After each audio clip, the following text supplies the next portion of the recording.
miss out on the opportunity to amplify your message with iRadio.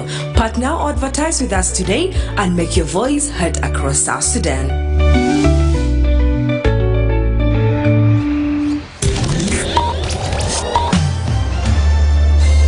Live from Juba, on air and online. This is iRadio News. Hello, good morning. This is iRadio News. First, here are the headlines. The Commissioner of Lanya County in Central Equatorial State has confirmed that 6 out of 12 health facilities in the county have shut down following the withdrawal of partners' support due to funding shortages. The National Minister of Health has received a generous donation of 4 refrigerated vehicles from Gavi, the Vaccine Alliance and UNICEF in a bid to improve vaccine delivery and strengthen South Sudan's cold chain system. And elsewhere, Burkina Faso's military rulers have disbanded the country's electoral commission, calling it a waste of money. These stories and more coming to you in this news bulletin with me, Lasuba Memo, and now the news in detail. The Commissioner of Lanya County in Central Equatorial State has confirmed that 6 out of 12 health facilities in the county have shut down following the withdrawal of partner support due to funding shortages. Commissioner Robert Lasuba stated that half of the health centers previously supported by the United Nations High Commissioner for Refugees and the national government are now non-operational. Lasuba noted that the funding reduction by UNHCR and the national government began last year, severely impacting service delivery in the county's health sector. However, he said efforts are underway to revive the funding, and if successful, all centers will resume operation. Lanya is not the only area facing these challenges.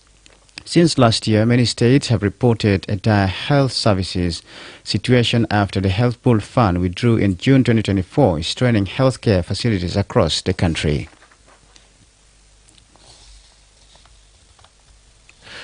The National Minister of Health has received a generous donation of 4 refrigerated vehicles from Gavi, the Vaccine Alliance and UNICEF in a bid to improve vaccine delivery and strengthen South Sudan's cold chain system. The new vehicles are expected to enhance the timely distribution of vaccines and other essential medical supplies targeting women and children in hard-to-reach areas. They will be distributed across northern Bahar El Ghazal, Lakes, Eastern Equatoria, Western Equatoria and Central Equatoria states, including the capital Juba. The Minister of Health, Sarah Cleto Real, thanked UNICEF and Gavi for their continued support, describing the donation as a vital boost to the country's health sector. She stressed the importance of maintaining the vehicles properly and called for further assistance to expand outreach to more states and administrative areas. The health official expressed the ministry's commitment to using the vehicles responsibly and ensuring they serve their intended purpose. The donation is expected to fast-track access to life-saving immunizations for children and families across the country. A disability and inclusion specialist at Girls Education, South Sudan is calling on parents and guardians to send children with special needs to school as they are eligible to receive the cash transfers. Lily Rico says more than 20,000 children with disabilities are currently enrolled in schools across the country, but many more are still at home and should be given the chance to learn. She says learners with disabilities from primary 7 to senior 4 are eligible to receive the cash transfers once they are in school. She made the remarks on iRadio on Thursday. Meanwhile, David Mallis, the Regional Field Monitoring Officer at GAS, urged members of the public to report any misuse of the cash transfer funds. The validation exercise is currently taking place across the country to confirm which learners qualify for the next round of cash transfers. To be validated, schools must provide accurate records showing confirmed attendance and Term 1 exam results. The process is being carried out by Girls Education South Sudan, state anchors and Payam education supervisors. GES is a multi-donor program supported by the UK, Canada, the EU, the US and Sweden. Since 2014, the cash transfers have helped address challenges like poverty and early or forced marriage that prevent girls from completing their education.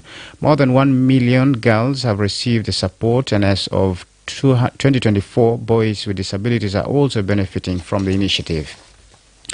This is our Radio Morning News. And now to the international scene, Burkina Faso's military rulers have disbanded the country's electoral commission, calling it a waste of money. The Interior Ministry will handle elections in the future. Since seizing power in September 2022, the coup leaders have initiated sweeping reforms, including the postponement of elections, which would lead to a return to civilian rule. A nationwide vote was due last year, but the junta extended the period of transition to democracy until July 2029, allowing leader Captain Ibrahim Traoré to retain power and free to contest the next presidential election.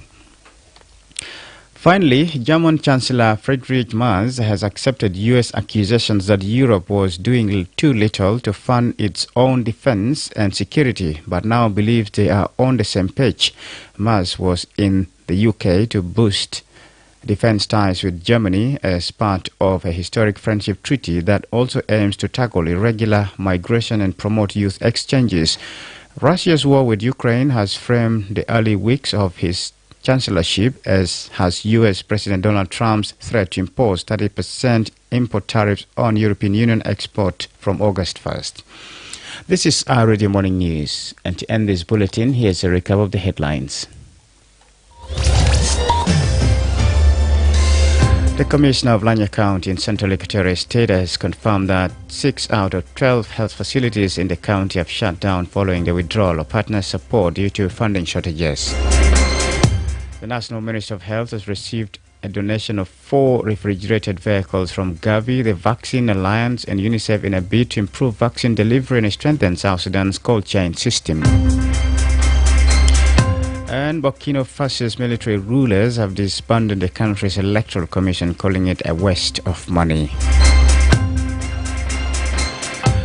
That's the end of iRadio Morning News. If there is a story or an event you'd like iRadio to cover or report about, please send us a text message at +21 925 287 870. It's also a WhatsApp number. Follow us on X at iRadio Juba, like our Facebook page iRadio. Subscribe to our YouTube channel at iRadio South Sudan. You can also visit our website and listen to us online at www.iradio.org. Stay tuned for the news in Arabic at 8 o'clock. I'm Lasuba. Memo. Thanks for listening.